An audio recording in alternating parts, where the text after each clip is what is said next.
Ce jour-là, nous avons traversé la même estrade, vêtus des mêmes toges, affichant les mêmes sourires pour les photographes. Mais derrière le mien, il y avait quelque chose de plus froid. Mes parents avaient payé l'intégralité des frais de scolarité de ma sœur, tandis que j'avais travaillé de nuit juste pour pouvoir suivre. Quand j'avais demandé pourquoi un jour, ma mère m'avait répondu, elle le méritait, mais pas toi. Je n'ai jamais oublié ces mots. Ils sont quand même venus à notre remise des diplômes, assis au premier rang comme des parents fiers. Mais quand le doyen a appelé mon nom et que la foule a commencé à applaudir, leurs visages sont devenus blêmes. Ce moment n'était pas le fruit de la chance. Il était le fruit d'années de silence. De l'extérieur, nous ressemblions à une famille que les gens envient, des pulls de Noël assortis, des sourires impeccables sur chaque photo, un pavillon avec des volets blancs et une pelouse parfaite dans un quartier résidentiel de la banlieue lyonnaise. Mais si vous regardiez de plus près, vous le verriez. La façon dont la main de ma mère s'attardait sur l'épaule de Chloé sur les photos, mais jamais sur la mienne. La façon dont les yeux de mon père ne s'adoucissaient que lorsqu'elle parlait. Nous étions jumelles, nées à 4 minutes d'intervalle. 4 minutes. Pourtant, ces minutes s'étaient transformées en kilomètres. Enfant, quand je tombais et m'écorchais le genou, ma mère me tendait une serviette en papier en disant « Tu es forte, Camille. Ça va aller ». Quand Chloé ne faisait que renifler, elle laissait tout tomber en la berçant « Oh, ma pauvre chérie ». Ça n'a pas changé en grandissant. Pour nos anniversaires, Chloé recevait un vélo neuf. Je recevais le sien, repeint en argenté pour masquer la seconde main. Quand elle oubliait ses devoirs, maman écrivait un mot d'excuse. Quand j'oubliais les miens, j'avais droit à une leçon sur la responsabilité. Des petites choses, des coupures minuscules qui se sont accumulées jusqu'à ce que j'apprenne à ne plus attendre de pansement. Au lycée, j'avais arrêté de rivaliser. J'étudiais en silence, je travaillais à mi-temps dans un café et j'économisais chaque euro. Chloé passait ses week-ends dans les centres commerciaux, à essayer des robes qu'elle savait que je ne pouvais pas m'offrir, souriant comme si ce n'était pas cruel. Je me répétais que ça n'avait pas d'importance, qu'être autonome était une forme de fierté. Puis est arrivée la terminale. Nous avons toutes les deux postulé à la même université, dans la même filière, la comptabilité. Le jour où les lettres d'admission sont arrivées, nous avons crié de joie ensemble dans la cuisine. Pendant une seconde, tout a semblé à nouveau équitable. Mais ce soir-là, j'ai surpris une conversation de mes parents. Je descendais les escaliers quand j'ai entendu ma mère dire « Nous paierons la totalité des frais de scolarité de Chloé. Camille est intelligente, elle se débrouillera. » Elle s'est toujours débrouillée. Mon estomac s'est noué. Je me souviens m'être agrippée à la rampe, la main tremblante, écoutant mon père acquiescer, elle est indépendante. Elle n'a pas besoin d'autant d'aide. Ces mots étaient censés être un compliment, mais ils ont résonné comme une condamnation. Je ne les ai pas confrontés. Qu'aurais-je pu dire? Que j'en avais assez d'être la plus forte? Que je voulais qu'on prenne soin de moi, juste une fois? À la place, en août, j'ai fait mes valises en silence et je me suis fait une promesse, je ne leur demanderai jamais d'argent. L'université a divisé nos vies en deux. Chloé a eu une chambre lumineuse dans une résidence sur le campus. J'ai loué une petite studette hors du campus, le genre d'endroit où l'on entend la tuyauterie grincer quand le chauffage s'allume. Elle appelait à la maison pour demander de l'argent pour ses livres. Je prenais des heures supplémentaires à la bibliothèque universitaire pour payer les miens. Le week-end, elle allait à des soirées. J'allais travailler. Parfois, je la croisais sur le campus, riant avec des amis, le soleil frappant ses cheveux juste comme il faut. Elle me faisait un signe de la main et disait « Tu as l'air fatiguée, Camille. Tu devrais peut-être mieux gérer ton temps. » Je lui souriais en retour et continuais mon chemin, prétendant que ces mots ne me blessaient pas. Ce qu'elle ne savait pas, c'est que chaque heure que je travaillais, chaque sacrifice que je faisais, construisait lentement quelque chose qu'aucun d'eux ne pouvait voir venir. L'université n'a pas changé la dynamique, elle n'a fait que l'amplifier. Chloé se déplaçait sur le campus comme si tout lui appartenait, toujours entourée de monde, toujours en train de rire. Elle a rejoint le bureau des étudiants, s'est acheté de nouveaux vêtements et parlait de ses week-ends d'escapade. Son argent venait de la maison, des virements hebdomadaires que mes parents appelaient un « soutien ».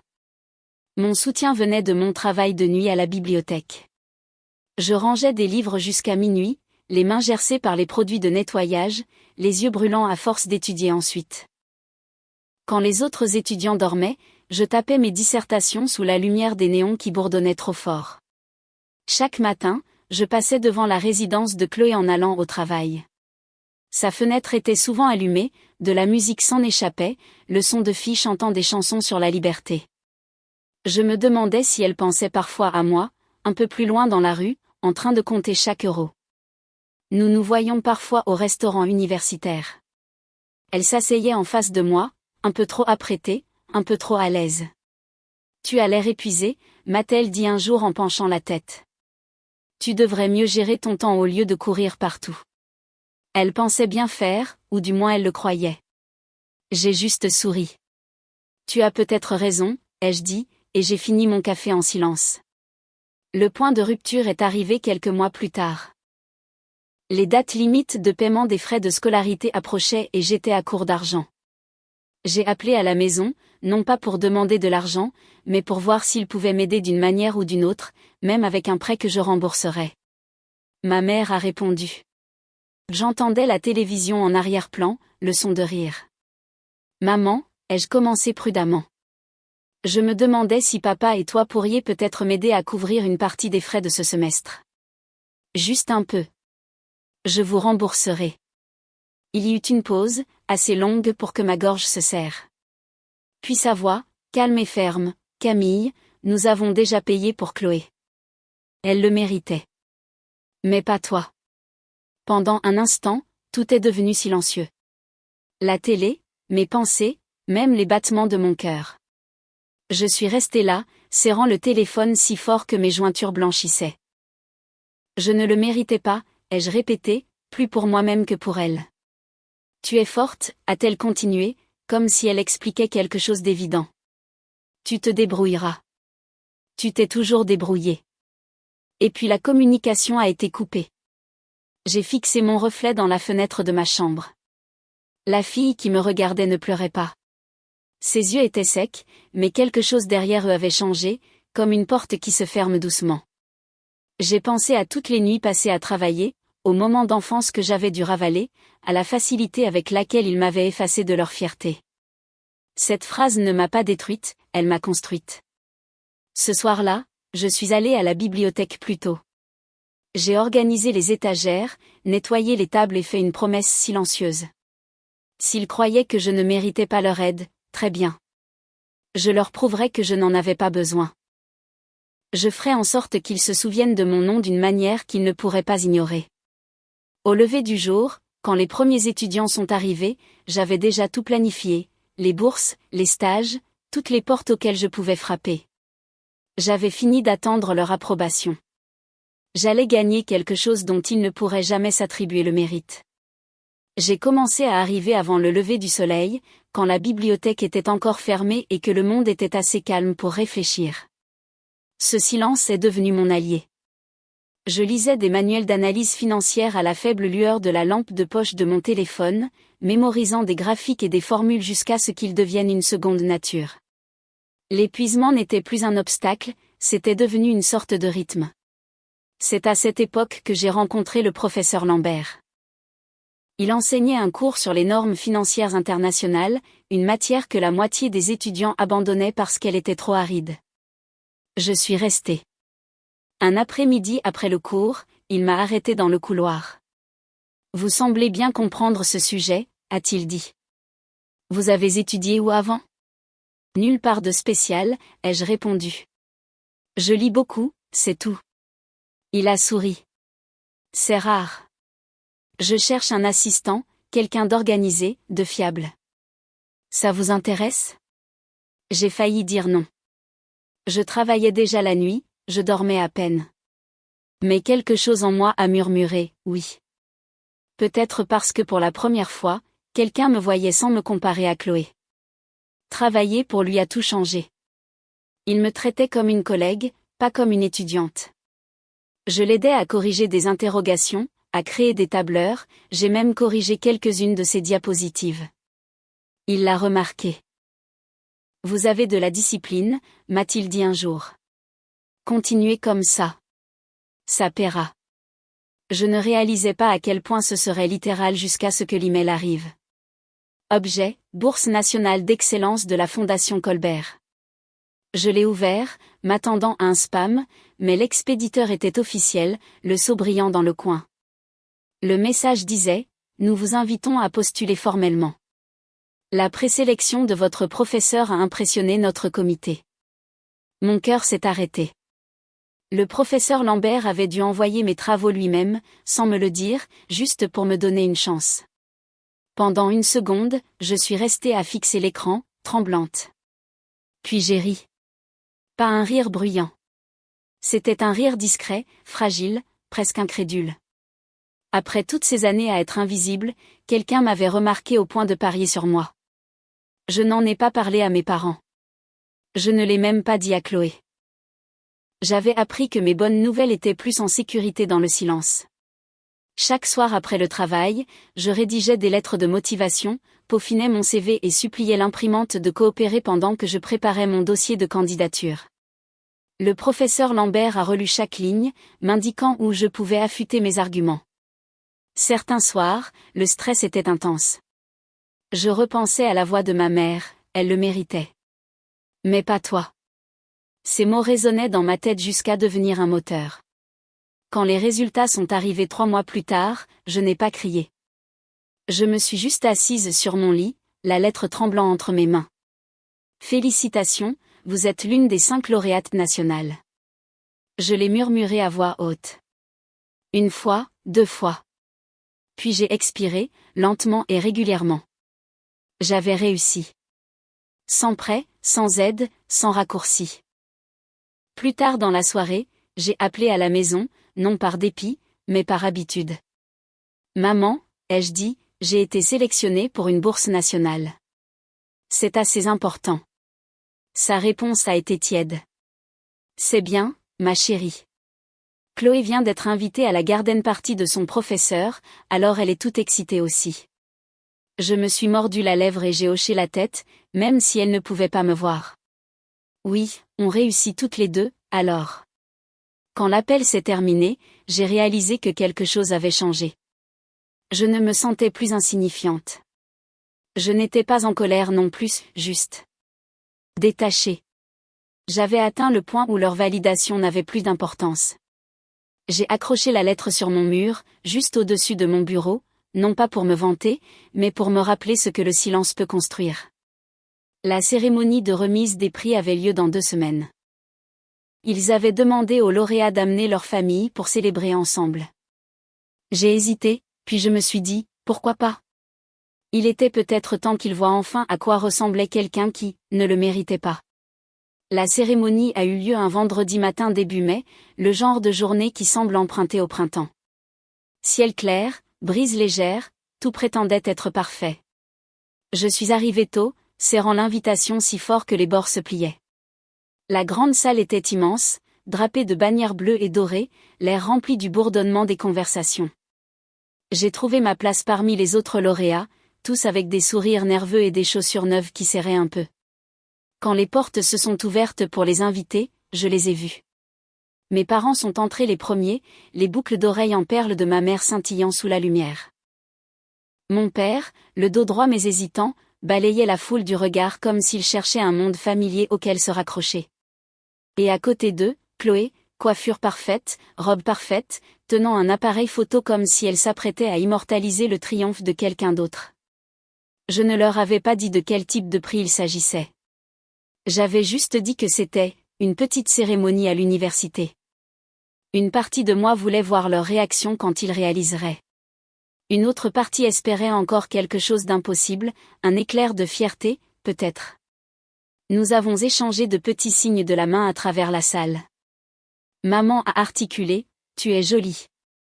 J'ai souri poliment, puis je me suis détournée. La cérémonie a commencé. Un par un, les noms des étudiants ont été appelés, chacun accompagné d'applaudissements et de hochements de tête polis. Le doyen a parlé d'excellence et de dévouement, des mots qui flottaient dans l'air comme des confettis, beaux mais vides. Mon cœur battait si fort que je le sentais dans ma gorge. Quand le présentateur est arrivé à mon nom, je l'ai à peine entendu. La prochaine lauréate, a-t-il dit, est un exemple de résilience, de discipline et d'indépendance. Sans aucun soutien financier de sa famille, elle a travaillé de nuit comme bibliothécaire et agent d'entretien pour payer ses études. Ses professeurs la décrivent comme une force de détermination silencieuse. Veuillez accueillir Camille Moreau. La salle a éclaté en applaudissements. Pendant une seconde, je n'ai pas pu bouger. Les mots, sans aucun soutien financier de sa famille, résonnaient dans les haut-parleurs, tranchant la pièce comme du verre. Le sourire de ma mère s'est figé. Mon père a cligné des yeux, confus. La bouche de Chloé s'est légèrement entr'ouverte, son appareil photo toujours levé, mais oublié. Je me suis levée et j'ai marché vers l'estrade, mes talons claquant comme des signes de ponctuation dans le silence qui a suivi les applaudissements. Chaque pas semblait reconquérir quelque chose qui m'avait été pris il y a longtemps. Le doyen m'a serré la main.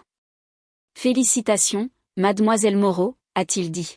« Vous l'avez bien mérité. » « Je sais », ai-je répondu doucement, et les flashs ont crépité.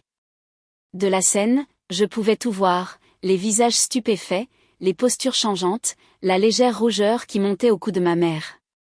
Elle ressemblait à quelqu'un qui réalisait que l'histoire qu'elle s'était racontée pendant des années n'était plus vraie. Quand la cérémonie s'est terminée, les gens se sont pressés autour de moi. Professeurs, inconnus, recruteurs, tous m'offrant leurs félicitations et leurs cartes de visite. J'ai souri, serré des mains, je les ai remerciés. Du coin de l'œil, j'ai vu ma famille qui attendait. J'ai pris mon temps pour m'approcher. Maman a été la première à parler. Camille, ma chérie, nous n'avions aucune idée que c'était si important. Sa voix était aiguë, cassante. Je sais, ai-je dit. Sinon vous ne seriez pas venu. Son sourire a vacillé. Ne dis pas ça. C'est la vérité, pourtant. Je ne suis pas en colère, juste fatiguée. Tu m'as dit un jour que Chloé méritait votre aide, et pas moi. Je suppose que c'est la meilleure chose que tu aies jamais faite pour moi. Papa s'est raclé la gorge, les yeux fuyants. Nous pensions simplement que tu étais si capable. Nous ne voulions pas te freiner. En m'ignorant, ai-je demandé. En prétendant que la force signifie que je n'ai pas besoin d'amour? Il n'a pas répondu.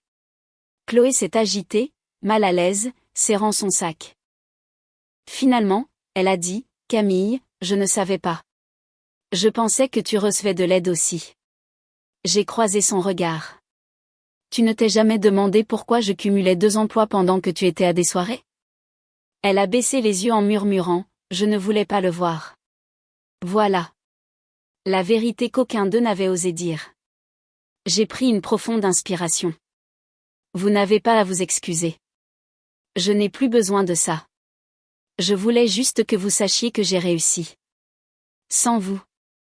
Ma mère a tendu la main comme pour toucher mon bras, mais j'ai reculé. La distance n'était pas cruelle, elle était nécessaire. Quelques minutes plus tard, un des organisateurs s'est approché de moi.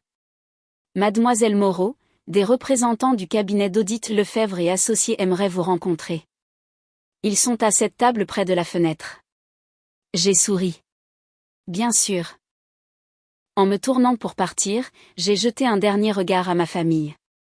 Ils se tenaient là, silencieux, petits, dans une pièce remplie d'applaudissements qui m'étaient destinés. Pendant des années, j'avais été l'ombre à côté de leur lumière. Maintenant, c'étaient eux qui plissaient les yeux face à la mienne. À la table des recruteurs, la conversation était fluide. Ils m'ont offert un poste de débutante dans leur bureau de Paris La Défense, parlant des avantages, des possibilités de mentorat. J'ai hoché la tête, écoutant, faisant semblant de ne pas remarquer le reflet de mes parents dans la paroi vitrée derrière eux, toujours figés, ne sachant s'il fallait s'approcher ou se retirer. Plus tard, pendant la réception, je suis sortie prendre l'air. Le soleil se couchait, projetant une lumière dorée sur la cour. Mon téléphone a vibré, un texto de maman. Nous sommes fiers de toi. Parlons-en plus tard. D'accord? J'ai tapé, effacé, puis j'ai finalement envoyé, merci. Je suis occupée pour l'instant. À l'intérieur, les rires et la musique enflaient. J'ai regardé à travers la fenêtre. Ma famille était partie. Pour la première fois de ma vie, je n'ai pas ressenti leur absence comme une perte. C'était comme de l'espace, une pièce pour respirer. J'ai descendu les marches et suis entré dans le soir calme, le trophée toujours serré dans ma main. Le métal était frais contre ma paume, rassurant. Ils m'avaient dit que je ne le méritais pas. Maintenant, ils savaient à quel point ils avaient eu tort. Ce soir-là, je ne suis pas retourné à l'hôtel familial. J'ai marché dans la ville jusqu'à ce que mes talons me fassent mal, la boîte du trophée lourde dans ma main. Quand je suis finalement arrivé à ma chambre, je l'ai posée sur le bureau à côté de la lettre de la bourse et j'ai fixé les deux jusqu'à ce que la pièce devienne floue. Pour la première fois depuis des années, je ne courais après rien. J'étais déjà arrivé. Le lendemain matin, un email m'attendait. Offre d'emploi, auditrice junior, Lefebvre et Associés, Paris. J'ai ri aux éclats, à moitié incrédule. Le cabinet qui avait parrainé la bourse me voulait dans son équipe. J'ai cliqué sur « Accepter » sans hésiter.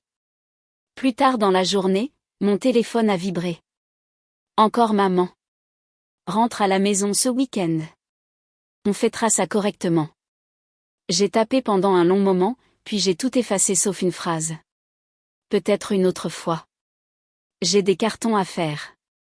Dehors, des étudiants prenaient des photos de remise de diplôme avec leur famille, criant, s'étreignant, pleurant. Je regardais depuis ma fenêtre, calme. J'avais toujours imaginé que ce jour serait solitaire, mais ce n'était pas le cas. C'était comme la liberté, mesurée en respiration silencieuse. Avant de partir pour Paris, j'ai posté une enveloppe à la maison. À l'intérieur, il y avait une copie de ma lettre de lauréate et rien d'autre. Pas de mots, pas de signature, juste une preuve. Quand le train a quitté la gare, la ville rapetissant derrière moi, j'ai pensé à toutes les fois où j'avais mendié leur approbation. Comment cela m'avait maintenue petite. Maintenant, chaque kilomètre entre nous semblait être de l'oxygène. Je ne fuyais plus. Je courais vers moi-même. Ma première nuit à Paris, je me tenais sur le balcon de mon minuscule appartement, les lumières de la ville scintillant comme un millier d'affirmations silencieuses. En bas, les taxis se déplaçaient en file régulière, chacun me rappelant que le mouvement, c'est la vie. J'ai repensé à la voix de ma mère, elle le méritait, mais pas toi. Et j'ai souri. Peut-être qu'elle avait raison. Je ne l'avais pas mérité. Je l'avais gagné. Parfois, la vengeance n'est pas bruyante. C'est simplement de s'en aller et de ne jamais regarder en arrière. Si vous avez déjà eu à prouver votre valeur aux personnes qui étaient censées la voir en premier, partagez votre histoire ci-dessous et n'oubliez pas de vous abonner pour plus de récits.